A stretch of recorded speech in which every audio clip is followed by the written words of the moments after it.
आपके परम्यूटेशन और कॉम्बिनेशन की 6 क्लास हो चुकी हैं और आज है क्लास नंबर 7। हम कॉम्बिनेशन पढ़ रहे थे, परम्यूटेशन पढ़ चुके थे। आज हम कॉम्बिनेशंस के बचे हुए टाइप्स लेंगे और उसके बाद में सर्कुलर अरेंजमेंट पढ़ेंगे, जिसमें आपके परम्यूटेशन और कॉम्बिनेशन दोनों यूज हो सकते हैं। ज़्यादातर परम्यूटेशन यूज होता है। उसके बाद में हम कुछ स्पेशल केसेज लेंगे और कल आपका परम्यूटेशन और कॉम्बिनेशन है ये कंप्लीट हो जाएगा। उसके बाद में हम प्रोबेबिलिटी यानी प्रायिकता पढ़ेंगे। ठीक है ना। परम्यूटेशन और कॉम्बिनेशन है ये तो आपके सीजीएल के सिलेबस में तो नहीं दे रखा है, बाकी रेलवे और बैंक की एग्जाम में तो रहता है। लेकिन प्रोबेबिलिटी है वो सीजीएल मेंस में, बैंक में और आपके रेलवे में सभी एग्जाम्स में है। जितने भी आपके सी सेट और यूपीएससी की एग्जाम्स लगती हैं उनमें प्रोबेबिलिटी इंपॉर्टेंट है। लेकिन उसको अच्छी तरीके से समझने के लिए पहले परम्यूटेशन और कॉम्बिनेशन को समझते हैं, उसके बाद में प्रोबेबिलिटी है उसके ऊपर चलेंगे। आज और कल 2 दिन का काम बाकी है, उसके बाद में प्रायिकता शुरू करेंगे, प्रोबेबिलिटी शुरू करेंगे। आज मैं डायरेक्ट क्वेश्चंस ले रहा हूँ। थ्योरी है वो पहले डिस्कस हो चुकी है। आज हम क्वेश्चंस लेते हैं और कुछ क्वेश्चंस से अभी कॉम्बिनेशन के लेके, इसके बाद में हम सर्कुलर अरेंजमेंट पढ़ेंगे। एक वर्ताकार व्यवस्था में लोगों को किस तरीके से बैठाया जा सकता है उसके ऊपर बात करेंगे। ठीक है न? तो आज का पहला क्वेश्चन लेता हूं, यहीं से शुरू करेंगे। थ्योरी और कंसेप्ट है ये डिस्कस हो चुके हैं अपने, हम डायरेक्ट क्वेश्चन से शुरू कर सकते हैं। आप देखना आपके समझ में आए या नहीं आए। समझ में आए या नहीं आए इस बात के लिए आप कमेंट करके बताया करो कि आपके समझ में आ रहा है या नहीं आ रहा है। ठीक है न? कोई भी तरह की दिक्कत हो, कोई भी चीज़ कंफ्यूज कर रही हो तो आप बोल के कह सकते हैं कि सर ये बात समझ में नहीं आई है और इस चीज़ को हमें एक्सप्लेन किया जाए। मैं कलर चूज कर लेता हूं।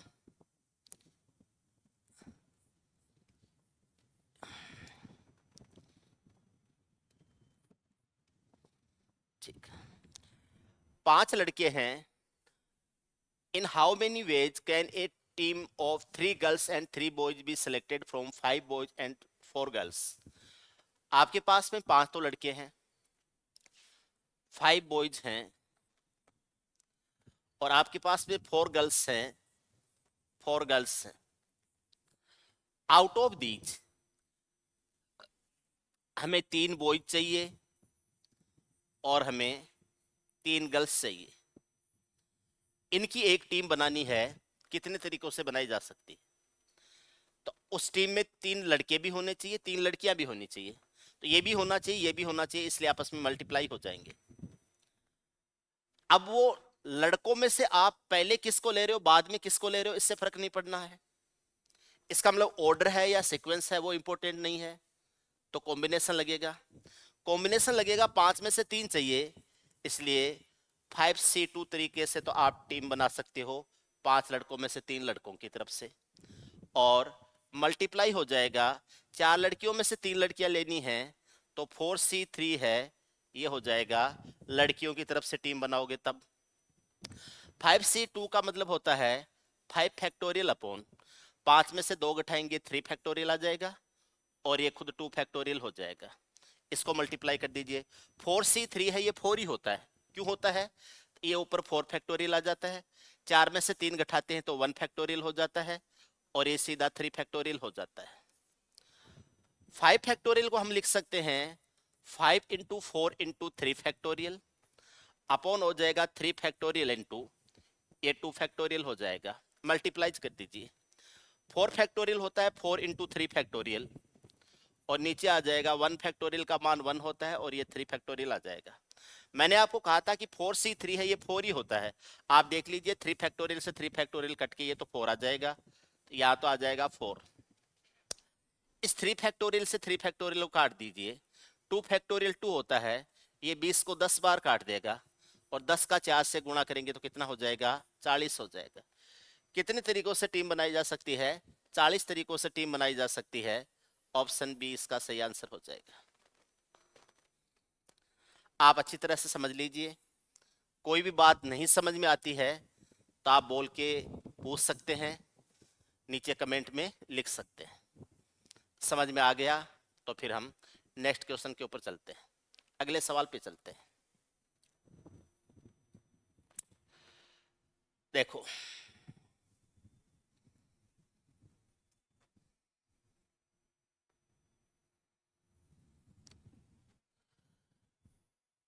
देखना कैसे क्या लिखा हुआ है। यहाँ ऑप्शंस नहीं दिए गए, हमें डायरेक्ट सवाल ही करना है, ऑप्शंस नहीं दे रखे। Find the number of ways of selecting 9 balls from 6 red ball, 5 white ball and 5 blue balls if each selection consists of 3 balls of each color। आपको 3 कलर की बॉल दी गई है, एक तो है रेड, एक है व्हाइट और एक है ब्लू। रेड है, व्हाइट है और ब्लू है, 3 तरह की हमें बॉल दी गई है। 6 रेड बॉल हैं, 6 आपके पास में रेड बॉल हैं, 5 आपके पास में व्हाइट बॉल हैं और 5 आपके पास में ब्लू बॉल है। 5 लाल हैं, 5 सफेद हैं, 5 नीली। इनमें से आपको चूज करना है, 9 बॉल चूज करनी है और हर तरह की 3-3 होनी चाहिए। आपको 3 कलर की बॉल है, हर कलर की बराबर बराबर बॉल होनी चाहिए, टोटल 9 होनी चाहिए। तो हर कलर की 3 बॉल चूज करेंगे, यानी 3 बॉल रेड में से लेंगे, 3 बॉल व्हाइट में से लेंगे और 3 बॉल है वो ब्लू में से लेंगे। अब कितने तरीकों से आप इन बॉलों को चूज कर सकते हो, कितने तरीकों से बॉलों का चुनाव कर सकते हो। देखिए क्या हो जाएगा, 6 में से कोई 3 लेनी है। अब यहां पर ये नहीं होगा कि रेड 1, रेड 2, रेड 3, वो सारी रेड एक जैसी हैं। एक बार बॉल आपके हाथ में है तो वो भी ऐसे ही लगेगी, दूसरी बॉल भी ऐसे ही लगेगी। तो आप यहां पर अलग डिस्ट्रीब्यूशन नहीं कर सकते कि इनमें से कौन सी रेड बॉल है और कौन सी सेकंड रेड बॉल है, कौन सी थर्ड। सारी रेड बॉल एक जैसी हैं, इसलिए कॉम्बिनेशन लगेगा, परम्यूटेशन नहीं लगेगा। अगर ये रेड बॉल ऐसे होती, रेड 1, रेड 2, रेड 3 ऐसे मार्किंग होता, तो ये हो सकता था कि पहले कौन सी बॉल ली है, बाद में कौन सी बॉल ली है, बाद में कौन सी बॉल ली है। यानी आप इनको अलग अलग कैटेगराइज नहीं कर सकते। सारी रेड बॉल एक जैसी है, सारी व्हाइट बॉल एक जैसी है, सारी ब्लू बॉल है वो भी एक जैसी है। 6 में से 3 लेना है तो 6C3 हो जाएगा। आपको 5 में से भी 3 लेना है तो 5C3 हो जाएगा और अगले 5 में से भी 3 लेना है तो 5C3 और हो जाएगा।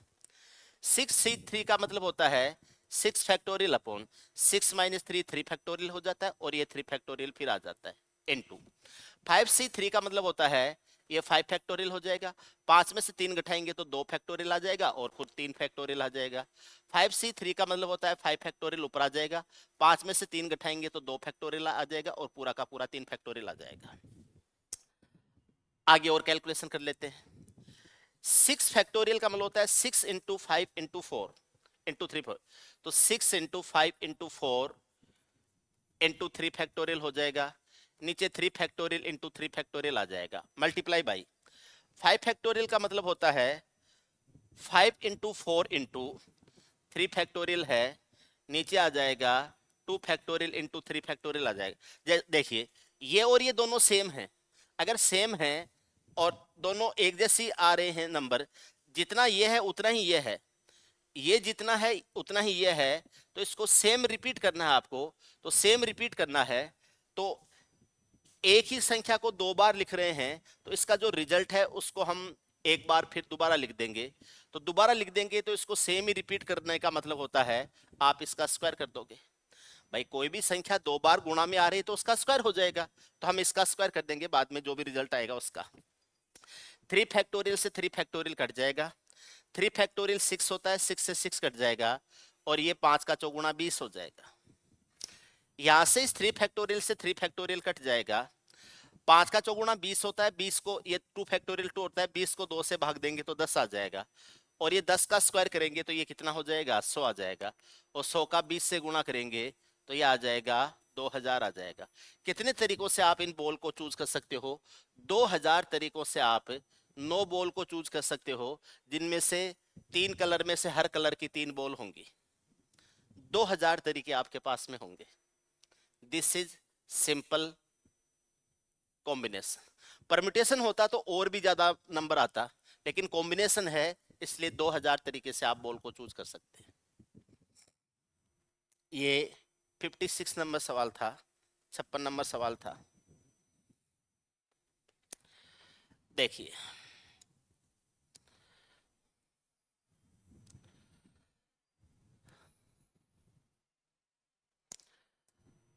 सवाल समझते हैं।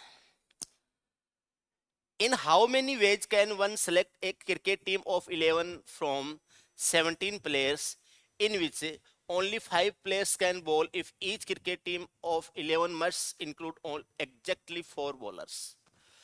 आपके पास में 17 क्रिकेट के खिलाड़ी हैं, इनमें से 5 खिलाड़ी ऐसे हैं जो बॉलिंग कर सकते हैं। आपको 11 खिलाड़ियों की एक टीम चुननी है, उनमें से 4 खिलाड़ी ऐसे होने चाहिए जो बॉलर्स होने चाहिए। तो 11 में से 4 बॉलर्स होने चाहिए, तो बाकी 7 खिलाड़ी वह है वो ऐसे खिलाड़ी होने चाहिए जो बॉलर नहीं है। अब उनमें विकेट कीपर भी हो सकता है, बैट्समैन भी हो सकते हैं, लेकिन वो बॉलर नहीं होने चाहिए। तो आपको 17 जो खिलाड़ी हैं उनमें से 5 बॉलर हैं, 17 में से 5 बॉलर हैं, बॉलर हैं 5 खिलाड़ी,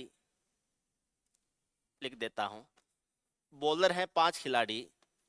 तो जो नॉन बॉलर हैं, जिनमें आपके बैट्समैन या विकेट कीपर कुछ भी कर दीजिए, वो हो जाएंगे 12 खिलाड़ी।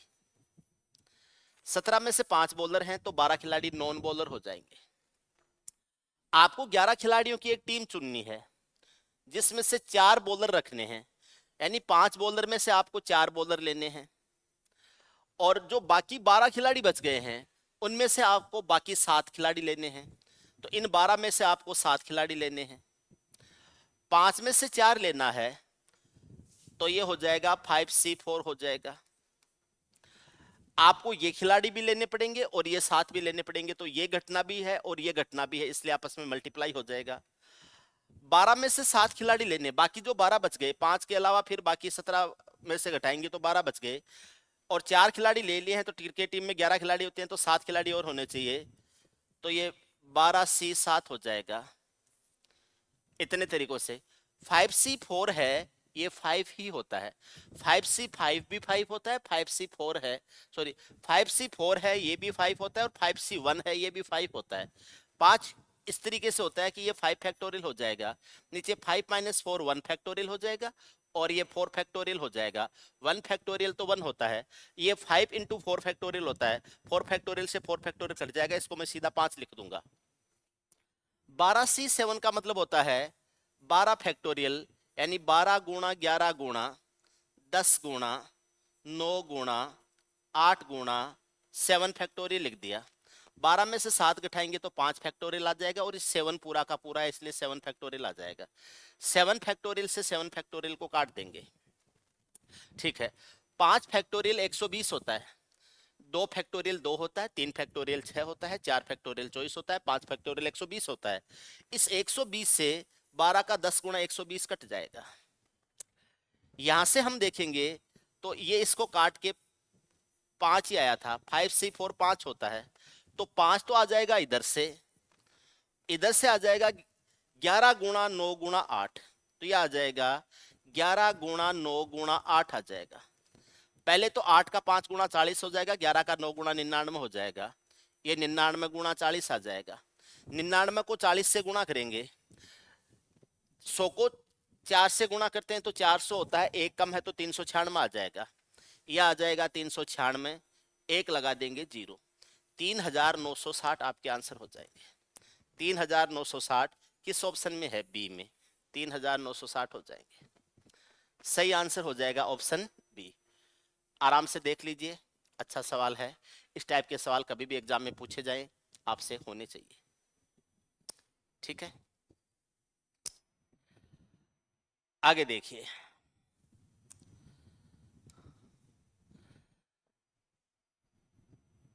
यहां पर आपको कुछ डाटा दिए गए हैं और उन डाटा पर मल्टीपल क्वेश्चंस दिए गए हैं, 2-3 क्वेश्चंस दिए गए हैं। एक समूह में 4 लड़कियां और 7 लड़के हैं, 5 सदस्यों की एक टीम का चयन कितने तरीकों से किया जा सकता है यदि टीम में, पहला सवाल है कोई लड़की नहीं है, दूसरा सवाल है कम से कम एक लड़का और एक लड़की है, तीसरा सवाल है कम से कम 3 लड़कियां हैं, कम से कम 3 लड़कियां हैं। 5 सदस्यों की एक टीम का चयन किया है, 4 गर्ल्स हैं 7 बॉयज हैं, गर्ल्स हैं 4 और बॉयज हैं 7, 4 गर्ल्स 7 बॉयज, 4 गर्ल्स हैं 7 बॉयज हैं, 5 मेंबर्स की एक टीम सिलेक्ट करनी है। इनमें कोई भी गर्ल नहीं होनी चाहिए, कोई भी लड़की नहीं होनी चाहिए। आपको ये देखना है कि उनमें कोई भी लड़की नहीं हो। 5 सदस्यों की एक टीम आपको चूज करनी है। देखो, अगर कोई भी लड़की नहीं है इसका मतलब पांचों के पांचों सदस्य है वो लड़के हैं। अगर पांचों के पांचों सदस्य लड़के हैं तो आप केवल लड़कों में से ही चूज करोगे। अगर आपको पांचों सदस्य लड़के ही चूज करने हैं तो आप पांचों के पांचों सदस्य लड़कों में से ही चूज करोगे। या ऐसे भी कह सकते हैं कि 7 में से 5 लड़के चूज करने हैं और 4 में से 0 गर्ल्स चूज करनी है। ऐसे भी तो कह सकते हैं कि 4 लड़कियों में से कोई लड़की चूज नहीं करनी है, इसलिए 4 लड़कियों में से 0 लड़की है वो चूज करनी है आपको, और 7 लड़के हैं उनमें से 5 लड़के चूज करने हैं। तो जब कोई भी आपको इनमें से सिलेक्शन नहीं करना होता है, 4 में से कोई भी सिलेक्शन नहीं करना होता है, तो ये आपकी कैलकुलेशन का पार्ट भी नहीं बनता है। आपको केवल लड़कों में से ही चूज करना होता है। 7 लड़कों में से 5 लड़के चूज करने हैं, कोई लड़की नहीं है, इसका मतलब नो गर्ल हो जाएगा, तो इधर की कैलकुलेशन तो बनेगी नहीं। 7 लड़के हैं 5 लड़के चूज करने हैं, तो ये 7C5 हो जाएगा। क्योंकि लड़कियों की जो क्लास है अलग से 4 लड़कियां हैं, उनमें से आपको कोई सिलेक्शन ही नहीं करना है, और सिलेक्शन नहीं करना है तो इधर से कोई कैलकुलेशन भी नहीं लेंगे। आपके पास में जो 7 लड़के थे उनमें से 5 लड़कों को चूज करना है, उसमें कौन कौन से लड़के आएंगे? 1 से लेके 5 तक के नंबर वाले लड़के आएंगे, या 2 से लेके 6 तक के नंबर वाले लड़के आएंगे, पहला और 7वां छोड़ देंगे, पहला और दूसरा छोड़ सकते हैं, पहला और तीसरा छोड़ सकते हैं। ऐसे छोड़ छोड़ के आपको उसमें से 5 लड़के लेने हैं, तो ये हो जाएगा 7C2 हो जाएगा। 7 फैक्टोरियल अपॉन 7 माइनस 5 करेंगे तो 2 फैक्टोरियल आ जाएगा, और ये 5 फैक्टोरियल आ जाएगा। 7 फैक्टोरियल को 7 इंटू 6 इंटू 5 फैक्टोरियल लिख सकते हैं, नीचे 2 फैक्टोरियल इंटू 5 फैक्टोरियल हो जाएगा। 5 फैक्टोरियल से 5 फैक्टोरियल कट जाएगा, 7 का 6 गुणा 42 है, 42 में 2 का भाग देंगे, कितनी बार चला जाएगा? 21 बार जाएगा। तो कोई भी लड़की हमें सिलेक्ट नहीं करनी है, तब हमारे पास में सिलेक्शन करने के कितने तरीके हो जाएंगे? 21 हो जाएंगे। पहले सवाल का आंसर हो जाएगा 21। ठीक है, हैज नो गर्ल, इसका मतलब 21 तरीके से आप 5 सदस्यों की एक टीम चयन करोगे। तरीके आपके पास में कितने हो जाएंगे? 21 हो जाएंगे। कोई लड़की का मतलब नहीं, मतलब ये होता है कि जो पांचों के पांचों सदस्य हैं वो लड़के होने चाहिए। तो इसका मतलब है 7 लड़कों में से 5 लड़के चूज करने हैं। ठीक है, अगला सवाल बताने के लिए इसको मिटाना पड़ेगा। आप वीडियो को बाद में पॉज करके इसको लिख लेना या इसका स्क्रीनशॉट ले लेना। मैं दूसरा सवाल बताने के लिए इसको मिटा देता हूं। कम से कम एक लड़का और एक लड़की होनी चाहिए, कम से कम एक लड़का होना चाहिए और एक लड़की होनी चाहिए। तो कम से कम एक लड़का और एक लड़की है, तो यहां तो कई संभावनाएं बन जाती हैं। यानी एक लड़का होना चाहिए, एक लड़की होनी चाहिए। तो आप ये भी कह सकते हैं कि हो सकता है एक लड़का हो और 4 लड़कियां हो सकता है 2 लड़के हों और 3 लड़कियां हो सकता है 3 लड़के हो और 2 लड़कियां हो सकता है 4 लड़के हों और 1 लड़की हो। इतनी संभावनाएं बन जाती। ये तो बहुत ज्यादा कैलकुलेशन हो गई भाई। कम से कम एक लड़का और एक लड़की के लिए तो ये कैलकुलेशन बन जाएगी कि एक लड़का और 4 लड़की हो, 2 लड़के और 3 लड़की हो, 3 लड़के और 2 लड़की हो, 4 लड़के और 1 लड़की हो। ऐसा हो सकता है। तो या तो इन सारी संभावनाओं के ऊपर काम करें, ठीक है, या फिर ऐसा हो सकता है कि हम टोटल जितने भी आपके कॉम्बिनेशंस बन सकते हैं उनमें से वो कॉम्बिनेशन हटा देते हैं जिनमें ऑल गर्ल्स और ऑल बॉयज वाले कॉम्बिनेशंस हैं, उनको हम हटा देते हैं। आप थोड़ा सा समझने की कोशिश करो। आपके पास में 4 लड़कियां और 7 लड़के यानी 11 मेंबर्स हैं, 4 लड़कियां हैं, कम से कम एक लड़का और एक लड़की होना चाहिए। तो 5 लड़कियां तो आप ले ही नहीं सकते, यानी ऑल गर्ल्स तो आप ले ही नहीं सकते हो। तो आपको ज्यादा से ज्यादा आप 4 गर्ल्स ले सकते हो, क्योंकि लड़कियां आपके पास में 4 हैं और लड़के आपके पास में 7 हैं। तो आपको कम से कम एक गर्ल लेनी है।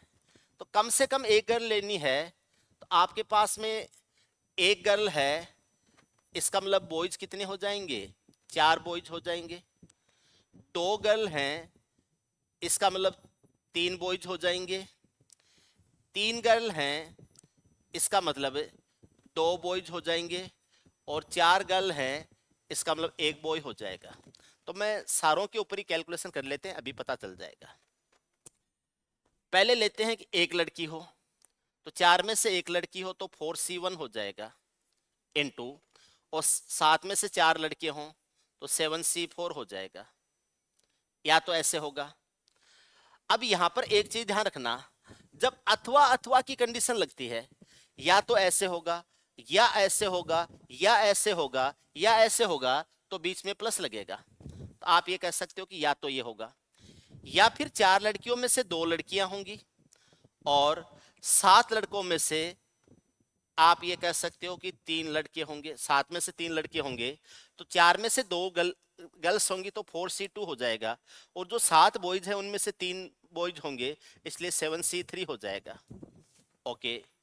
तीसरी कंडीशन ये बन सकती है कि आपके जो 4 लड़कियां हैं उनमें से 3 लड़कियां होंगी, और जो 7 लड़के हैं, 7 लड़के हैं, ये 4 लड़कियों में से 3 लड़कियां होंगी, और जो 7 लड़के हैं उनमें से 2 लड़के होंगे। ये कंडीशन बन सकती है। और इसके आगे ये हो सकता है कि 4 लड़कियां हैं, उसमें से चारों के चारों लड़कियां होंगी, तो ये 4C4 हो जाएगा, और इनटू 7 लड़कों में से एक लड़का होगा तो 7C1 हो जाएगा। इतने तरीकों से आप एक टीम बना सकते हो। अब इस टीम में क्या हो जाएगा, ये पहला तो है गर्ल्स का, दूसरा है बॉयज का। ये गर्ल्स है, ये बॉयज, ये गर्ल्स हैं, ये बॉयज, ये गर्ल्स हैं, ये बॉयज हैं, ये गर्ल्स है और ये बॉयज है। एक लड़की है, 4 लड़के हैं, 2 लड़कियां हैं, 3 लड़के हैं, 3 लड़कियां हैं, 2 लड़के हैं, 4 लड़कियां हैं, 1 लड़का है। तो ये भी 1 और 4 5, 2 और 3 5, 3 और 2 5, 4 और 1 5 हो जाएगा। 4C1 है, ये 4 ही होता है। 7C4 है, ये आ जाता है 7 इंटू 6 इंटू 5, और आगे 4 फैक्टोरियल बनेगा, वो नीचे वाले 4 फैक्टोरियल से कट जाएगा, और नीचे 7 - 4 है, ये 3 फैक्टोरियल होता है, तो मैंने 3 फैक्टोरियल रख दिया। आप इसको समझ लेना, आ जाएगा। ये 7 गुणा 6 गुणा 5 गुणा आगे 4 फैक्टोरियल आएगा, नीचे 7 - 4 करेंगे तो 3 फैक्टोरियल, और 4 फैक्टोरियल से अगला 4 फैक्टोरियल कट जाएगा, इसलिए 3 फैक्टोरियल यहाँ रह गया। 4C2 जो होता है, ये 4 इंटू 3 इंटू 2 फैक्टोरियल होता है, तो ऐसे लिख देता हूँ 2 फैक्टोरियल होता है, तो इसके जगह भी मैं नीचे 4 फैक्टोरियल लिख देता हूँ, नीचे भी 4 फैक्टोरियल एक बार लिख देता हूँ, आपके समझ में आ जाए। 4 इंटू 3 इंटू 2 फैक्टोरियल हो जाएगा, नीचे 4 में से 2 घटाएंगे तो 2 फैक्टोरियल आ जाएगा, और ये पूरा का पूरा 2 फैक्टोरियल आ जाएगा, इंटू इसके साथ में मल्टीप्लाई हो जाएगा। 7C3 जो होता है, ये आ जाएगा 7 इंटू 6 इंटू 5 इंटू 4 फैक्टोरियल आ जाएगा। 7 में से 3 घटाते हैं तो 4 फैक्टोरियल आ जाएगा, और ये पूरा का पूरा 3 फैक्टोरियल आ जाएगा। ये भी ले लिया आपने, ये भी ले लिया, इसके साथ में प्लस हो जाएगा। 4C3 है, ये 4 ही होता है, इसलिए 4 इंटू हो जाएगा। 7C2 है, ये 7 गुणा 6 गुणा 5 फैक्टोरियल आ जाएगा, और नीचे 7 में से 2 घटाते हैं तो 5 फैक्टोरियल आ जाएगा, और ये खुद 2 है तो ये 2 फैक्टोरियल आ जाएगा, प्लस 4C4 है, 4C4 ये 4 ही होता है, तो ये आ जाएगा 4 ही होता है, तो 4C4 है, 4C3 है, तो ये आ जाएगा 4C4 1 होता है, 4C4 1 होता है, तो ये 1 हो जाएगा, क्योंकि 4C4 करेंगे तो 4 factorial upon 4 - 4 factorial, into 4 factorial, तो ये 1 होता है, 4c4 1 होता है, 1 को मल्टीप्लाई कर देंगे 7c1 से, और 7c1 है वो 7 ही होता है, 7c1 करेंगे तो 7 फैक्टोरियल अपॉन 7 माइनस 1 हो जाएगा 6 फैक्टोरियल इंटू 1 फैक्टोरियल हो जाएगा, ऊपर वाला 7 factorial 7 into 6 factorial 6 factorial 6 factorial और केवल 7 आ जाएगा, ये आपके आंसर हो जाएगा। अब यहाँ से आप इसको कैलकुलेट कर सकते हो, ये 4 फैक्टोरियल से 4 फैक्टोरियल कट जाएगा, 3 फैक्टोरियल 6 होता है, 6 से कट जाएगा, 7 का 5 गुना 35, 35 का 2 गुना 70, 70 का 2 गुना 140, 140 तो आ जाएगा, ये 140 हो जाएगा, 140 हो जाएगा प्लस, यहाँ से देखिए, यहाँ से ये 4 फैक्टोरियल से 4 फैक्टोरियल कटेगा, इस 2 फैक्टोरियल से 2 फैक्टोरियल कटेगा, 3 फैक्टोरियल 6 होता है तो 6 से 6 कट जाएगा, 2 फैक्टोरियल 2 होता है तो ये इसको 2 बार काट देगा, ये 7 का 5 गुना 35 है, 35 का 2 गुना 70 है, 70 का 3 गुना 210 हो जाएगा, 210 ये हो जाएगा, 210 ये हो जाएगा। तो आपने ये कॉम्बिनेशन भी ले लिया, आपने ये कॉम्बिनेशन भी ले लिया, ठीक है। उसके बाद में ये कॉम्बिनेशन देखते हैं, 5 फैक्टोरियल 5 होता है, 2 फैक्टोरियल 2 होता है, 2 इस 4 को 2 बार काट देगा, 6 7 42, 42 का 2 गुना 84 हो जाएगा, 84 हो जाएगा, ये कैलकुलेशन देख लेना कोई मिस्टेक नहीं होगी, और 7 का 1 से गुना कितना आ जाएगा, 7 आ जाएगा, ये आ जाएगा। 210 और 140 350 होता है, 350 और 84 और 7, 84 और 7 है ये 91 होता है, तो 350 प्लस 91 हो जाएगा, 1 आ जाएगा, 4 आ जाएगा, और ये आ जाएगा 3 और 1 4, 441 हो जाएगा। 441 तरीके से आप इनकी टीम बना सकते हो जिनमें कम से कम एक लड़का और एक लड़की मौजूद हो, 441 तरीके से एक टीम बना सकते हैं। सवाल नंबर 2 है, ध्यान से समझ लेना, आपके आंसर हो जाएंगे 441, ठीक है। इसको मैं हटा रहा हूं, आप वीडियो पॉज करके इसको नोट कर लेना, क्लास के बाद में अगला सवाल लेते हैं। कम से कम 3 लड़कियां, आपके पास में लड़की 4 हैं और कम से कम 3 होने चाहिए, इसका मतलब लड़कियां या तो 3 होंगी या लड़कियां 2 होंगी, सॉरी, या तो कम से कम 3 है तो या तो 3 होंगी या 4 होंगी। 4 गर्ल्स हैं,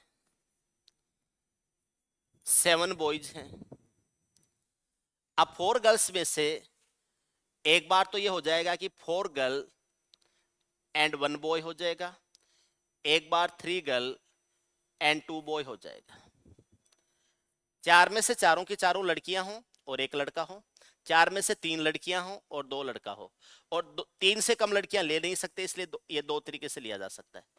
4 में से 4 लड़कियां हैं तो 4c4 हो जाएगा इनटू, ठीक है। 7 में से एक लड़का है,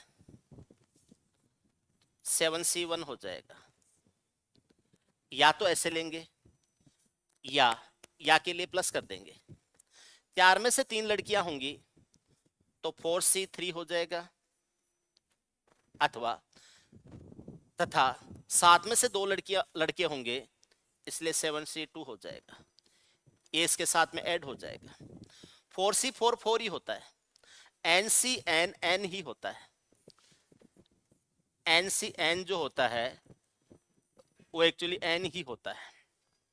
क्यों होता है देखो, ncn का मतलब हो जाएगा n factorial upon n minus n factorial into हो जाएगा n फैक्टोरियल, ऐसे हो जाएगा। ncn 1 होता है, ncn 1 होता है, 4c ncn करेंगे तो ऐसे हो जाएगा n factorial upon n minus n factorial into n factorial हो जाएगा, इस n फैक्टोरियल से n फैक्टोरियल कट जाएगा, ये 0 फैक्टोरियल का मान 1 होता है, तो ncn का मान 1 होता है, n नहीं होता, ncn का मान 1 होता है, 4c4 का मान 1 हो जाएगा, 7c1 का मान 7 होगा, 7C1 का मान भी 7 होता है और 7C6 का मान भी, सॉरी 7C1 का मान 7 होता है और 7C6 का मान भी 7 होता है, तो ये हो जाएगा 7 प्लस 4C3 का मान 4 ही होता है, 4C3 भी 4 होता है और 4C1 भी 4 होता है। 4C3 कैसे होता है, 4 factorial upon 4 minus 3 factorial into ये 3 फैक्टोरियल होता है, इसको 4 इंटू 3 फैक्टोरियल लिखा जा सकता है। 4 माइनस 3 होता है 1 फैक्टोरियल इंटू 3 फैक्टोरियल हो जाएगा, 3 फैक्टोरियल से 3 फैक्टोरियल कट के क्या आ जाएगा 4। तो आप ऐसे कह सकते हैं कि 4C3 है ये 4 ही होता है, इंटू हो जाए 7C2 है ये आ जाता है, ये आ जाएगा 7 को 2 कदमों में 7 को 2 में घटते हुए लिख दो तो ये आ जाएगा 7 फैक्टोरियल अपॉन हो जाएगा 7 माइनस 2 फैक्टोरियल इंटू 2 फैक्टोरियल हो जाएगा। 7 फैक्टोरियल को 7 इंटू 6 इंटू 5 फैक्टोरियल कर देंगे और ये नीचे 7 माइनस 2 5 फैक्टोरियल हो जाएगा और इंटू 2 फैक्टोरियल हो जाएगा। 5 फैक्टोरियल से 5 फैक्टोरियल कट जाएगा, 7 का 6 गुना 42, 42 में 2 का भाग देंगे तो कितनी बार जाएगा 21 बार जाएगा, तो ये आ जाएगा कितना 21 आ जाएगा, ये 7 आ जाएगा। 21 का चौगुना कितना होता है 84 होता है, 84 और 7 कितना हो जाएगा 91 91। कितने तरीकों से चूज किया जा सकता है 91 तरीकों से चूज किया जा सकता है। 91 तरीकों से आप ऐसी टीम बना सकते हो जिसमें कम से कम 3 लड़कियां हों, कम से कम 3 लड़कियां हों, यानी या तो 3 लड़कियां हों या 4 लड़कियां हों, क्योंकि मुझे सदस्य 5 चाहिए, 5 मेंबर्स की टीम बनानी है, तो 3 लड़कियां होंगी तो 2 लड़के हो जाएंगे और 4 लड़कियां होंगी तो 1 लड़का हो जाएगा। अब या तो ऐसे होगा या ऐसे होगा, या के लिए बीच में प्लस लगा देते हैं, या के लिए अथवा के लिए प्लस लगा देते हैं। 4 लड़कियां होंगी तथा 1 लड़का होगा, इसलिए बीच में गुणा लगा देते हैं।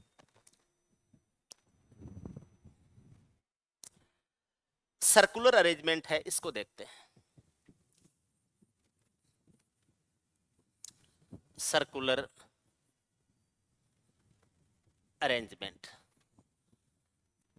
सर्कुलर अरेंजमेंट को थोड़ा सा समझते हैं, उसके बाद में इसके क्वेश्चंस लेते हैं।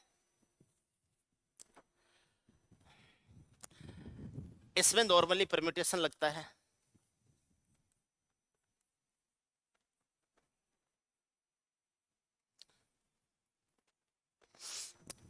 जैसे मेरे पास में 3 आदमी हैं और 3 मेरे पास में प्लेस हैं, 3 आदमी हैं ए बी और सी। ए बी सी को मुझे 3 जगह बैठाना है, तो मैं ऐसे बैठा सकता हूं ए बी सी, या मैं ऐसे बैठा सकता हूं ए सी बी, मैं ऐसे बैठा सकता हूं बी ए सी या बी सी ए, मैं ऐसे बैठा सकता हूं सी ए बी या सी बी ए, यानी मैं उन व्यक्तियों को 6 तरीके से बैठा सकता हूं, 6 तरीके से बैठा सकता हूं। अगर मुझे एक सीधी लाइन में बैठाना हो, एक सीधी रेखा में उनको बैठाना हो, तो मेरे पास में उनको बैठाने के 6 तरीके आ जाते हैं। 3 आदमी हैं, 6 तरीकों से बैठा सकता हूं, तो मैं सीधा ये भी कह सकता हूं, परम्यूटेशन लग रहा है, सीक्वेंस इंपॉर्टेंट हो रहा है, पहले कौन सा आएगा बाद में कौन सा आएगा, तो मैं इनको 3 फैक्टोरियल तरीके से बैठा सकता हूं, और 3 फैक्टोरियल होता है 6। 3 आदमियों को एक सीधी लाइन में बैठाना, कैसे कैसे बैठा सकते हो 6 तरीकों से बैठा सकते हो, ये वो 6 तरीके हैं। डायरेक्ट हमें केवल ये ज्ञात करना है कितने तरीकों से बैठा सकते हो, तो 3 फैक्टोरियल वेज में इनको हम बैठा सकते हैं। ये सिंपल सी कहानी है। अगर मुझे इनको सर्कुलर वे में बैठाना हो, ऐसे गोलाकार रूप में बैठाना हो, गोला बनाते हुए बैठाना हो, तो कैसे बैठा सकते हैं, एक गोला 2 तरीके से, तीसरा तरीका, चौथा तरीका, पांचवा तरीका और छठा तरीका। पहले में मैंने ए बी सी बैठाया, यहां ए बैठा दिया, यहां बी बैठा दिया और यहां सी बैठा दिया। दूसरे में मैंने ए सी बी बैठाया, यहां ए बैठा दिया, फिर सी बैठा दिया और यहां बी बैठा दिया, ठीक। तीसरे में मैंने बी ए सी बैठाया, यहां बी बैठा दिया, यहां ए बैठा दिया और उसके बाद में सी बैठा दिया। चौथे में बी सी ए बैठाया, ये बी बैठा दिया, ये सी बैठा दिया, ये ए बैठा दिया। पांचवें में सी ए बी बैठाया, ये सी है, ये ए है, ये बी हो जाएगा, और छठे में सी बी ए बैठा दिया तो ये सी हो गया, ये बी हो गया और ये ए हो गया। इस तरीके से मैं इनको सर्कुलर वे में बैठा सकता हूं।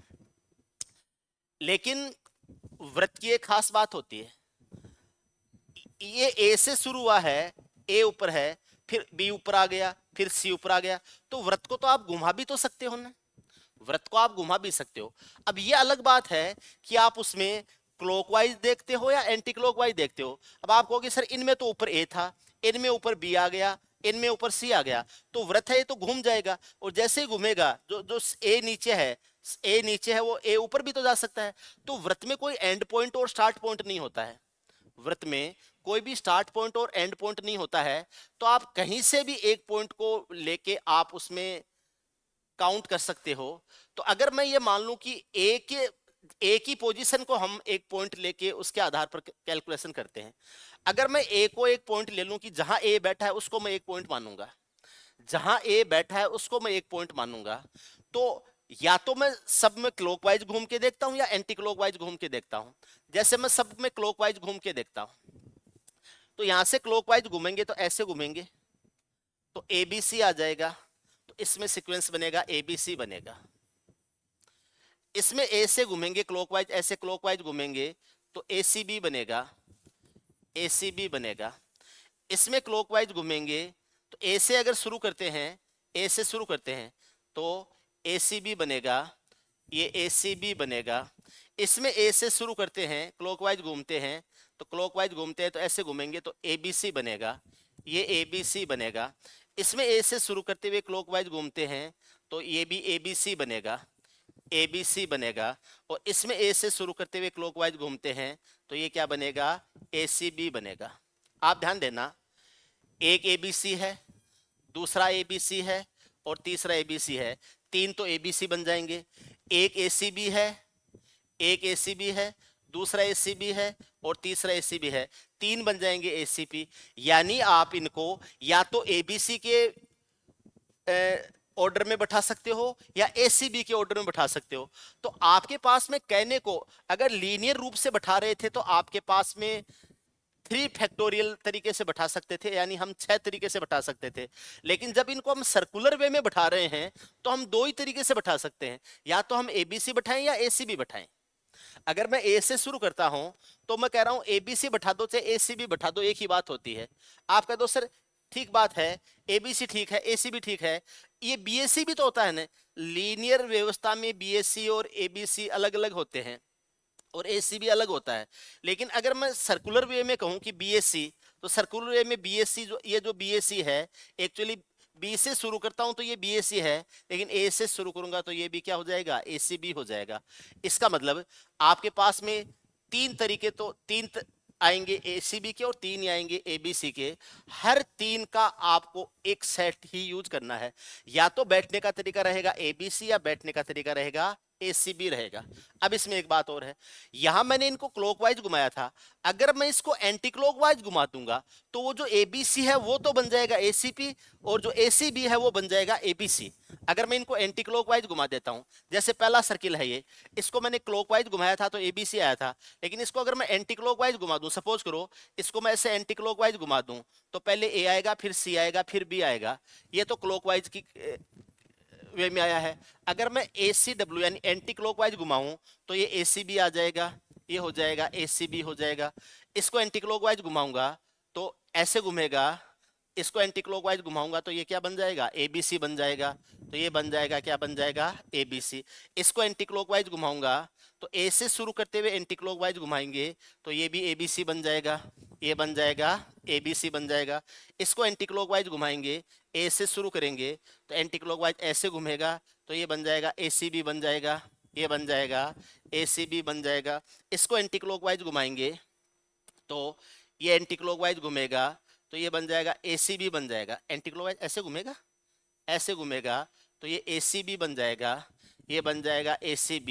और ये एंटी क्लॉकवाइज घूमेगा तो ऐसे बन जाएगा, एंटी क्लॉकवाइज में इस तरीके से घूमेगा, इस तरीके से घूमेगा तो ये बन जाएगा ABC, ये बन जाएगा ABC। तो क्लॉकवाइज जो एबीसी आ रहा था वो एंटी क्लॉकवाइज एसीबी हो जाएगा, और क्लॉकवाइज जो एसीबी आ रहा था वो एंटी क्लॉकवाइज एबीसी हो जाएगा। ये क्लॉकवाइज एबीसी था, एंटी क्लॉकवाइज एसीबी हो गया। क्लॉकवाइज एसीबी था जो एंटी क्लॉकवाइज एबीसी हो गया। क्लॉकवाइज एसीबी था, एंटी क्लॉकवाइज एबीसी हो गया। यानी आप चाहे इनको क्लॉकवाइज घुमाओ चाहे एंटी क्लॉकवाइज घुमाओ, आपके पास में दो ही सीक्वेंस निकल के आते हैं, या तो आएगा एबीसी या आएगा एसीबी। अगर दो ही सीक्वेंस निकल के आते हैं तो इनको फैक्टोरियल में व्यक्त करेंगे तो 2 फैक्टोरियल हो जाएगा। 2 का फैक्टोरियल वे में लिखोगे तो कैसे लिखोगे? 6 को तो 3 फैक्टोरियल लिखोगे, लेकिन 2 को क्या लिखोगे? 2 फैक्टोरियल लिखोगे। आपके पास में नंबर ऑफ ऑब्जेक्ट कितने थे? 3। नंबर ऑफ ऑब्जेक्ट 3 थे, तीनों को आपको एक ऑर्डर में बैठाना था।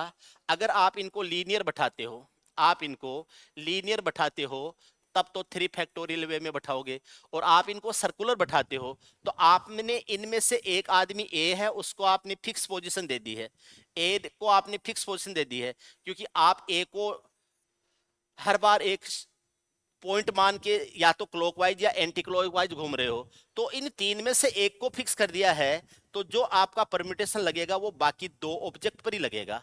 अब उस ए के बाद में पहले बी आके सी आएगा या पहले सी आके बी आएगा, बस यही है। यानी ए तो हो गया फिक्स, ए के बाद में देखना है कि ए के बाद में बी आता है या सी आता है। तो ए के बाद में बी आता है तब तो ए बी सी बन जाएगा, और ए के बाद में सी आता है तो ए सी बी बन जाएगा। यानी ए फिक्स है। देखो ACB ABC, S ABC ACB, ACB ABC, ए तो हर जगह फिक्स है। अब ए के बाद में बी या बी और सी का सीक्वेंस आता है या सी और बी का सीक्वेंस आता है, इसका मतलब जो सीक्वेंस है वो बी और सी में ही होगा, ए फिक्स हो गया है। अब बी और सीक्वेंस तो आपके पास में 2 ही ऑब्जेक्ट हुए। अब 2 ऑब्जेक्ट को कितने तरीके से आप मूव कर सकते हो? 2 फैक्टोरियल वे में मूव कर सकते हो। एक ऑब्जेक्ट है जो मूवेबल नहीं है, जिसको फिक्स कर दिया है। तो आपके पास में जो ये 3 ऑब्जेक्ट थे उनमें से एक ऑब्जेक्ट को आपने फिक्स कर दिया, यानी बाकी 2 में ही मूवमेंट होगा, इसलिए 2 फैक्टोरियल आ जाएगा। मान लीजिए ये 4 ऑब्जेक्ट्स होते तो आप एक को फिक्स कर दे तो 3 मूवेबल होते, तो आप 3 फैक्टोरियल में। तो आपके पास में अगर n ऑब्जेक्ट्स हैं उनमें से एक को फिक्स कर दिया है, तो फिर कितने ऑब्जेक्ट्स ऐसे हैं जो मूव कर सकते हैं या अपनी प्लेस है उसको चेंज कर सकते हैं? तो n में से एक ऑब्जेक्ट को आपने फिक्स कर दिया है तो n-1 ऑब्जेक्ट्स बचे हैं जो कि मूवेबल हैं, तो n-1 फैक्टोरियल तरीके से आप सर्कुलर वे में किसी भी आप ऑर्डर में जो आपके पास में ऑब्जेक्ट्स हैं उनको अरेंज कर सकते हो, तो व्यक्तियों को बैठा सकते हो, ऐसा आ सकता है। तो आपके पास में ये कोई सर्कुलर सिस्टम है जिसमें ये पर्सन 1 है, ये पर्सन 2 है, ये पर्सन 3 है, ये पर्सन 4 है, ये पर्सन 5 है, ये पर्सन 6 है, ये पर्सन 7 है, ये पर्सन 8 है। तो इसमें से एक को अगर फिक्स कर दिया जाता है तो बाकी जितने बच गए हैं उनमें फैक्टोरियल यूज होगा, उनमें आपके परम्यूटेशन यूज होगा।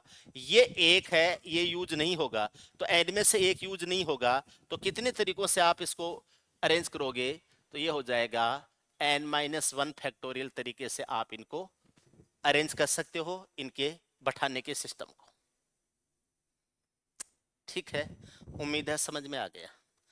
अब इसमें एक चीज और आ जाती है, अगर आदमी बैठे हुए हैं, जैसे ये आदमी ए है, दूसरे आदमी का नाम बी है और तीसरे आदमी का नाम सी है। आदमी बैठे हुए हैं तो मैं कह सकता हूं कि ए तो फिक्स है, इसलिए 2 फैक्टोरियल तरीके से आप इनको बैठा सकते हो, 3 आदमियों को बैठाना है।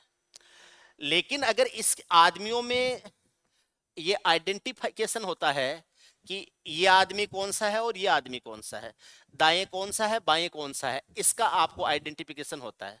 लेकिन कुछ ऐसी चीजें होती हैं जिनमें लेफ्ट और राइट का कंसेप्ट नहीं होता है, जिनमें लेफ्ट और राइट का कंसेप्ट नहीं होता है। जैसे ये कहें कि ये एक माला है, माला फूलों की भी हो सकती है, मोतियों की भी हो सकती है, या और किसी नग की हो सकती है। ठीक है, जिसमें 3 फूल लगे हुए हैं, फूल ए है, फूल बी है और फूल सी है। ये रेड कलर का फूल है, ये येलो कलर का फूल है और ये कोई व्हाइट कलर का फूल है। अब मैं ये कह रहा हूं कि इन तीनों फूलों को इस माला में किस हिसाब से पिरोया जा सकता है, या किस हिसाब से इस माला में 3 फूलों को अपन पिरो सकते हैं। तो मैं कह रहा हूं कि रेड फूल को अगर ऊपर रखते हैं तो येलो इधर हो सकता है और व्हाइट इधर हो सकता है, लेकिन माला का एक नियम होता है, माला को तो हम उठा के घुमा भी सकते हैं। माला ऐसे है तो मेरे बाईं हाथ में, जैसे माला ऐसे है तो मेरे बाईं हाथ में तो व्हाइट है, दाएं हाथ में येलो है और ऊपर की तरफ क्या है, रेड है। तो अगर मैं इस माला को घुमा दूं तो जो बाईं हाथ में था वो दाईं तरफ आ जाएगा, दाईं तरफ था वो बाईं तरफ चला जाएगा।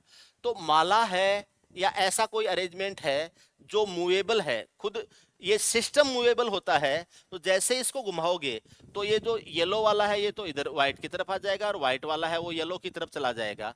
यानी आप इसमें इसका जो ये कह सकते हैं इसका मिरर इमेज बन सकता है।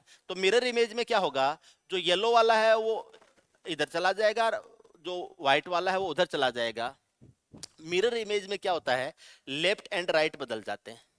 आपने कभी क्रिकेट के मैच में बैटिंग करते हुए देखा होगा, आपका टीवी के सामने अगर शीशा लगा हुआ है और आपको ये देखना है कि मुझे विराट कोहली को लेफ्ट हैंड बैटिंग करते देखना है कि विराट कोहली अगर लेफ्ट हैंडर होता तो कैसी बैटिंग करता, या रोहित शर्मा अगर लेफ्ट हैंडर बैट्समैन होता तो वो छक्के कैसे लगाता। तो आप उसके सामने टीवी के सामने मिरर रख दीजिए, तो आपको ऐसे लगेगा जैसे विराट कोहली है वो लेफ्ट हैंडर है या रोहित शर्मा है वो लेफ्ट हैंडर है, इस तरीके से लगेगा।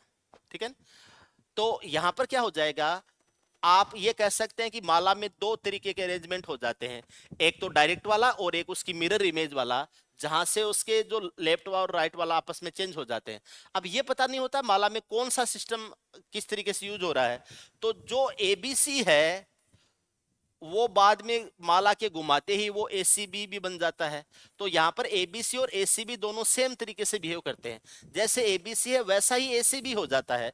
तो जितने आपके नॉर्मल वे में आपके जो n-1 फैक्टोरियल तरीके से आप सर्कुलर अरेंजमेंट में रख सकते थे, उसका हाफ हो जाता है, उसका हाफ हो जाता है। क्यों, क्योंकि जो आपने इधर से लिया है और जो आपने उधर से लिया है वो दोनों एक ही पोजीशन को दिखाएंगे। वो जो लेफ्ट और राइट वाला सिस्टम यहाँ खत्म हो चुका है, जो फूल बाईं तरफ था वो दाईं तरफ भी जा सकता है, दाईं तरफ था वो बाईं तरफ भी आ सकता है, दोनों को मिला के एक ही व्यवस्था माना जाता है। इसका मतलब यहाँ पर जो दो व्यवस्थाएं बन रही हैं उनके आदि व्यवस्थाएं हो जाती हैं। तो n-1 फैक्टोरियल तरीके से आप अगर व्यक्तियों को बैठा सकते हो, तो फूलों की माला बनानी है या कोई हार बनाना है तो उसका भी हाफ हो जाएगा। इतने तरीके से आप फूलों की माला बना सकते हो या मनकों की माला बना सकते हो। ठीक है, अब इसके ऊपर कुछ एग्जांपल्स हैं, उनको करेंगे और देखते हैं हमसे होते हैं या नहीं होते हैं। क्या कौन सा है ये, कितनी जीवाएं खींची जा सकती हैं। ठीक है, ये बातें तो हो गई। हमने फूल कहाँ लगाए थे, यहाँ लगाए थे। देखो ये सवाल है और सर्कुलर अरेंजमेंट के सवाल कहाँ तक हैं, ये आ गया, ये आ गया, तो 63 तक हैं और ये 60, 61, 62, 63, 4 सवाल करने हैं इसके। देखो तो जल्दी छुट्टी कर देंगे आज आपकी, है ना। 4 सवाल में 10-12 मिनट लगेंगे, समझाना पड़ेगा। देखते हैं, एक वर्ताकार मेज पर 7 व्यक्तियों को कितने तरीके से बैठाया जा सकता है। ये वर्ताकार मेज है, 7 आदमी मुझे बैठाने हैं। उन 7 आदमियों को मैं ए से जी तक नाम दे सकता हूँ, ABCDEFG 7 आदमियों के नाम हैं। उसमें से एक आदमी को मैंने फिक्स कर दिया, एक आदमी फिक्स कर दिया, पर्सन 1 को मैंने फिक्स कर दिया, तो पर्सन 2, पर्सन 3, पर्सन 4, पर्सन 5, ऐसे पर्सन 7 तक आएगा। तो एक को मैं स्टैंडर्ड पॉइंट मान लेता हूं, तो बाकी जो 6 बच गए हैं वो अपनी पोजीशन चेंज कर सकते हैं, वो अपनी जो बैठने की पोजीशन है उसको डिफरेंट वे में बदल सकते हैं। इसका मतलब 7 में से एक आदमी तो फिक्स है, तो ये आ जाएगा 7-1 फैक्टोरियल वे में बैठा सकता हूँ। अपना आंसर क्या हो जाएगा, 6 फैक्टोरियल वे में उनको बैठाया जा सकता है। 6 फैक्टोरियल किस में आ जाएगा, बी में आ जाएगा, बी में आ जाएगा। अगर ये होता कि मुझे 7 फूल हैं मेरे पास में अलग अलग कलर के और उनसे मुझे एक माला बनानी है, तो कितने तरीकों से माला बनाई जा सकती हैं, तब 6 फैक्टोरियल अपॉन 2 कर देते, तब आंसर सी हो जाता। सी में लिखा हुआ है 6 फैक्टोरियल अपॉन 2, तब आंसर सी आ जाता। अदरवाइज इसमें आंसर क्या आ जाएगा, बी आ जाएगा। 6 फैक्टोरियल वेज में मैं इनको व्यक्तियों को बैठा सकता हूं। देखो आ गया नहीं ये सवाल। हमारे पास एक लाल, एक पीला, एक नीला, एक बैंगनी फूल है। माला बनाने के लिए हम उन्हें कितने अलग अलग तरीकों से व्यवस्थित कर सकते हैं?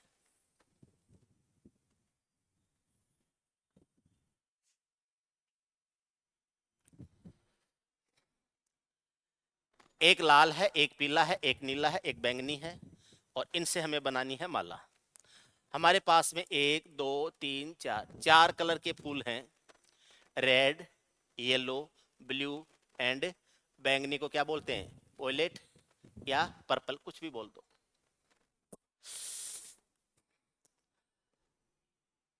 एन का मान 4 है। n-1 फैक्टोरियल अपॉन 2 करना है। व्यक्तियों को बैठाना होता तो n-1 फैक्टोरियल हो जाता, लेकिन माला बनानी है तो अपॉन 2 भी करेंगे। n का मान 4 है, 4-1 फैक्टोरियल अपॉन 2 हो जाएगा। 4-1 होता है 3 फैक्टोरियल अपॉन 2 हो जाएगा। 3 फैक्टोरियल का मतलब होता है 6। 6 में 2 का भाग देंगे, कितनी बार जाएगा? 3 बार।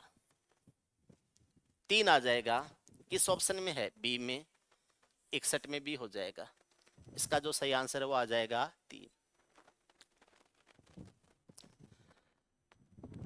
आगे देखिए,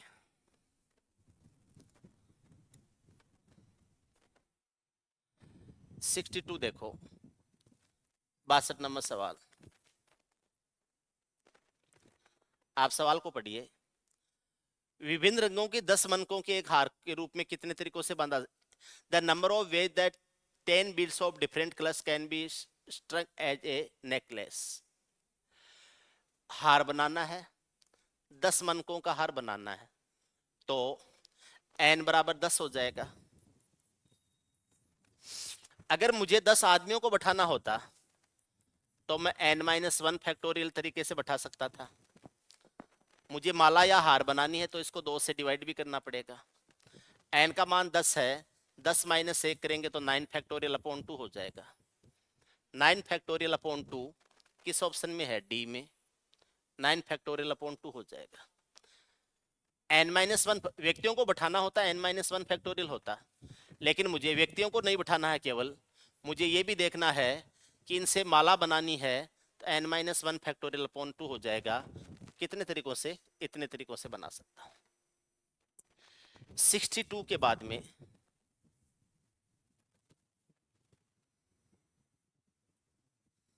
देखो 63 है।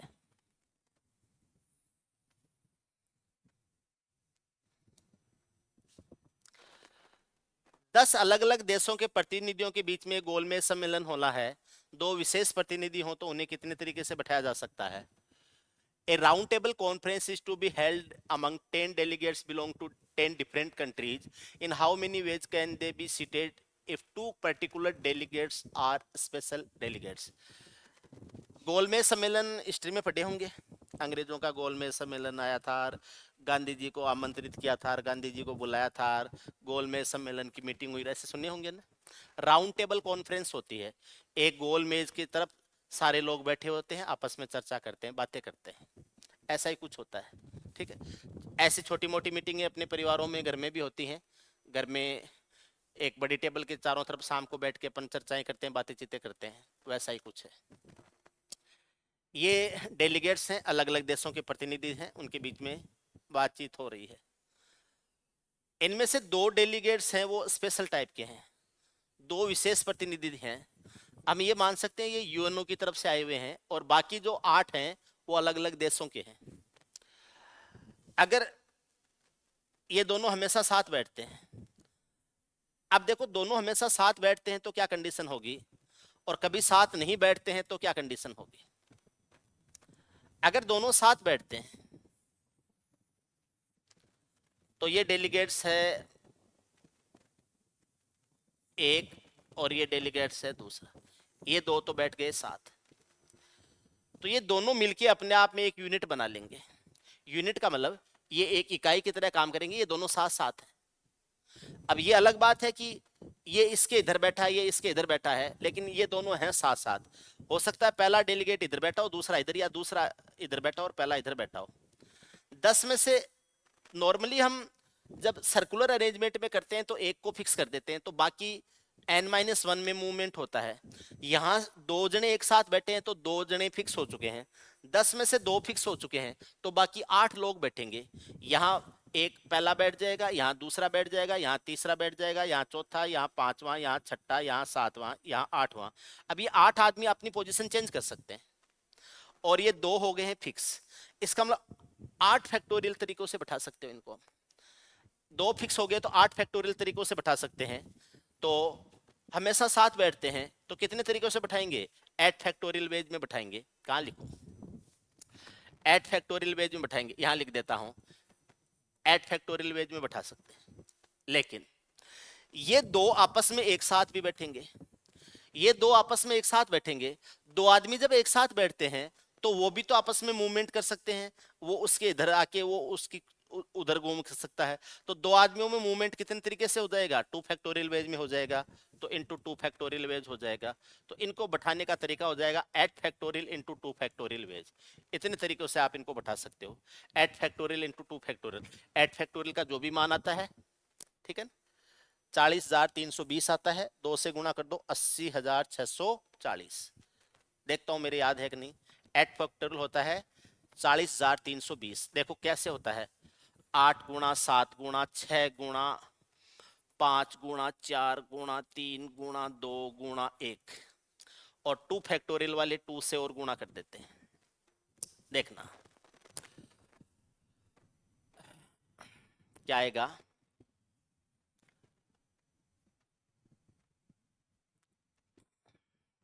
करें भाई इनको गुणा। 8 का 5 गुणा 40 है। क्या क्या, क्या गुणा करें? 4 का 2 गुणा 8 है, 8 का 8 गुणा 64 है, 64 तो हो गया ये, ठीक। 3 का 5 गुणा 15 है, 15 का 6 गुणा 90 है, 9 7 63 है, 1 जीरो आ जाएगा, 630 हो जाएगा ये। 63 और 64 को आपस में गुणा करना हो, इनको आपस में गुणा किया जा सकता है। 63 और 64 को आपस में गुणा करना है तो ये आ जाएगा, या तो 63 का स्क्वायर करके 63 जोड़ दो, या 64 का स्क्वायर करके 64 घटा दो। 64 का स्क्वायर करते हैं तो 4096 आता है। 4096 है, उसमें से 64 घटा देते हैं, 2 आ जाएगा, 3 आ जाएगा, 0 आ जाएगा, 4 आ जाएगा, और 1 जीरो होने के कारण 40,320 हो जाएगा। और इसको 2 से गुणा करेंगे, 80,640, यही बताया था मैंने। 80,000 उस 2 से भी गुणा करेंगे, 80,640 आ जाएगा। तो याद रखना 8 फैक्टोरियल का मान जो होता है, आप इसको डायरेक्ट भी याद रख सकते हो। 8 फैक्टोरियल होता है 40,320 होता है, और इसके साथ में 2 फैक्टोरियल भी था, इसलिए 8 फैक्टोरियल इंटू 2 फैक्टोरियल हो जाएगा। तो इसको 2 से भी गुणा कर देते हैं, ये आ जाता है 80,640। इतने तरीकों से आप इस राउंड टेबल के ऊपर इन 10 प्रतिनिधियों को बैठा सकते हो, जब 2 डेलीगेट्स एक साथ बैठते हैं तब, ठीक है। चलो अब हम दूसरी कंडीशन पे बात करते हैं। मैं इसको हटा रहा हूं। दूसरी कंडीशन क्या कह रहा है, वो दोनों डेलीगेट्स एक साथ नहीं बैठे तब की क्या बात होगी। कभी एक साथ नहीं बैठना चाहिए दोनों डेलीगेट्स को। अगर दोनों डेलीगेट्स एक साथ बैठेंगे या दोनों डेलीगेट्स एक साथ नहीं बैठेंगे, दो ही तो पॉसिबिलिटी बनेंगी। तो जो टोटल उनको बैठाने के तरीके हैं, उनमें से 2 डेलीगेट्स के एक साथ बैठाने के तरीके को माइनस कर देंगे, तो डेलीगेट्स के एक साथ नहीं बैठने के तरीके आ जाएंगे अपने पास में। आपको 10 व्यक्ति हैं तो 10 माइनस 1 यानी n-1 फैक्टोरियल मेथड से बैठाया जा सकता है। तो पहला सवाल हो चुका है, अब सेकंड कर रहे हैं। तो इसको 9 फैक्टोरियल वेज में बैठा सकते हो आप। इसमें से वो माइनस कर दो, एक साथ बैठने वाले 8 फैक्टोरियल इंटू 2 फैक्टोरियल, इसमें से माइनस कर दो, इसमें से 8 फैक्टोरियल कॉमन आ जाएगा। 9 फैक्टोरियल होता है 9 गुणा 8 फैक्टोरियल, 8 फैक्टोरियल कॉमन चला गया तो यहाँ से 9 आ जाएगा, 9 माइनस 8 फैक्टोरियल कॉमन चला गया तो 2 फैक्टोरियल 2 होता है तो ये कॉमन आ जाएगा। 8 फैक्टोरियल होता है और 9 माइनस 2 आता है 7। 8 फैक्टोरियल का मान होता है 40,320, ये आ जाता है 40,320, थोड़ी देर पहले आया था। और इसको गुणा कर देते हैं किससे, 7 से। ठीक है, ये 0 आ जाएगा, 7 का दुगुना 14 है 1 हो जाएगा, 7 का तिगुना 21 और 1 22 हो जाएगा, 22 पूरा का पूरा आएगा क्योंकि आगे 0 है, और 7 का चौगुना कितना आ जाएगा, 28 आ जाएगा। 2,82,240 तरीकों से बैठाया जा सकता है। 2,82,240 तरीकों से एक साथ बैठाया जा सकता है, अगर वे कभी एक साथ नहीं बैठे तो। 2 डेलीगेट्स एक साथ नहीं बैठे तब की बात है। 63 हो गया।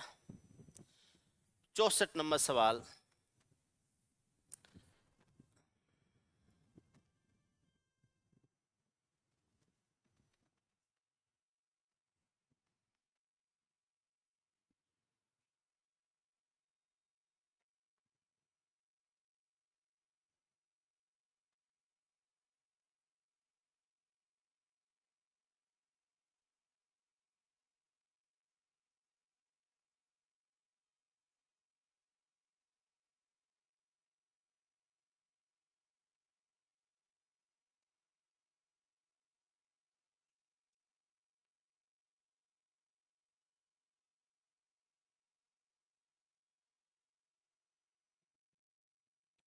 देखो सवाल करते हैं।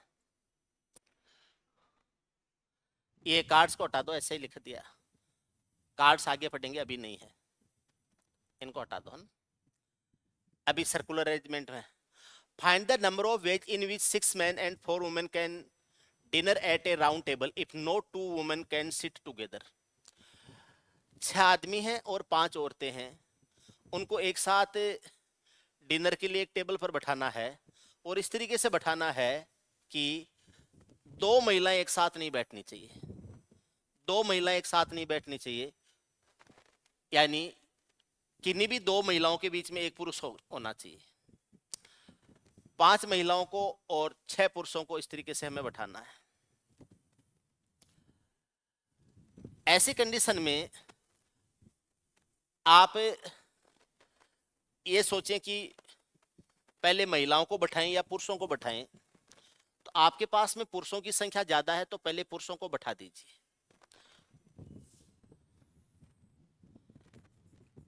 ये मैन 1 आ जाएगा, मैन 2 हो जाएगा, मैन 3 हो जाएगा, मैन 4 हो जाएगा, मैन 5 हो जाएगा और मैन 6 हो जाएगा। ये आपके 6 आदमी आपने यहां बैठा दिए।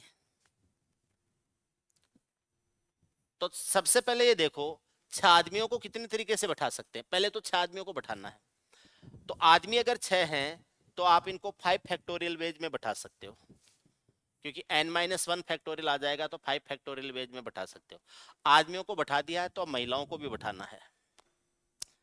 अब महिलाओं के लिए क्या होगा, ऐसे हो जाएगा,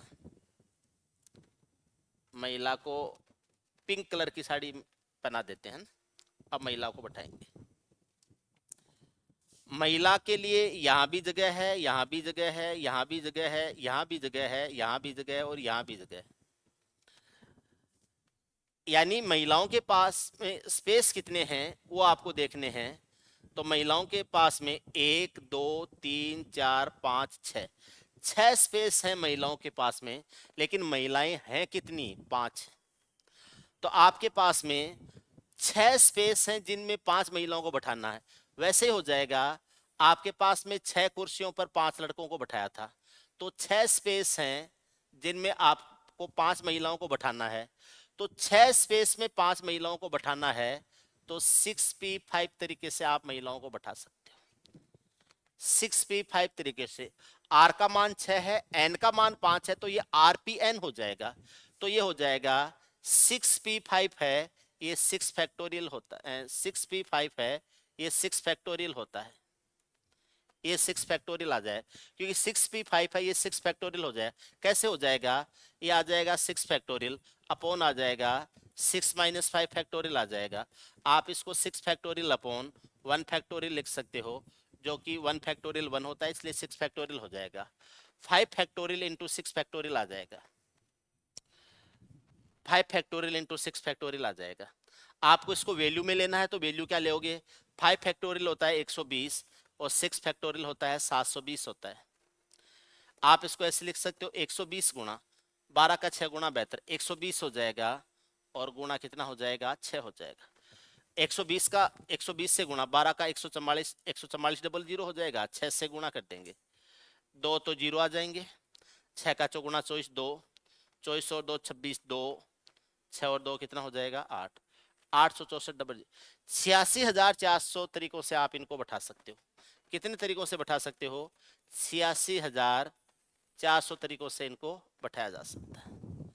इतने तरीके हो जाएंगे इनको बैठाने के। उम्मीद है आपको आज की क्लास में समझ में आया होगा। आपके कोई भी सुझाव हों, आपके कोई भी फीडबैक हों, आप क्लास के नीचे डिस्क्रिप्शन में जरूर डाला करें। अपनी जो ऑफलाइन क्लासेज हैं वो चौधरी क्लासेज, ऑफलाइन क्लासें हैं वो चौधरी क्लासेज जयपुर में होती हैं, और ऑनलाइन क्लासेज हैं वो चौधरी क्लासेज के ऐप के ऊपर होती हैं।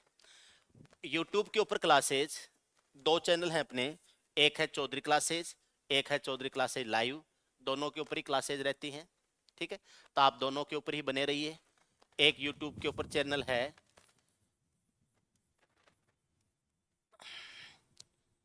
चौधरी क्लासेज के नाम से, एक है चौधरी क्लासेज लाइव के नाम से। अभी वाली जो क्लासेज है ये चौधरी क्लासेज के ऊपर चल रही हैं। आप यहाँ पर क्लासेज अटेंड कर रहे हैं, आप कंटिन्यू ले सकते हैं क्लासेज। इसके बाद में प्रोबेबिलिटी पढ़ाएंगे, उसके बाद में स्टैटिक्स वगैरह पढ़ाएंगे। ठीक है, मेंस 2024 के लिए जा रहे हो, बहुत बहुत शुभकामनाएं। आज 26 तारीख हो गई है, आपकी सीजीएल प्री के एग्जाम्स हो गई सारे कवर, तो बहुत बहुत शुभकामनाएं 2024 मेंस के लिए। हमारी तरफ से जितना भी आपके लिए हो सकेगा उतने ज़्यादा से ज़्यादा आपकी मदद करेंगे। जो जो चैप्टर्स आपको प्रॉब्लम कर सकते हैं, जो हमें लगता है, उनको हम पहले लेंगे, और जो चैप्टर्स आपके लिए थोड़े से इजी हैं उनको बाद में टाइम के हिसाब से। अभी जैसे 2 महीने के अगर हम टाइम माने तो सारे चैप्टर्स नहीं ले जा सकते, लेकिन जितने भी इम्पोर्टेंट चैप्टर्स हैं उनको हम सबको लेंगे। आपकी तरफ से अगर कोई ऐसा हो कि सर ये चैप्टर्स हमें पहले पढ़ा देने हैं, तो आप बता दीजिए, हम उन चैप्टर्स को पहले ले लेंगे। ठीक है, आप कभी भी कॉल कर सकते हैं 9667494919, या आप ऑफिस विजिट कर सकते हैं चौधरी क्लासेज गोपालपुरा जयपुर। कल मिलेंगे, शाम को 4 बजे अपनी लाइव क्लास होती है। तब तक के लिए नमस्कार, गुड बाय, जय हिंद।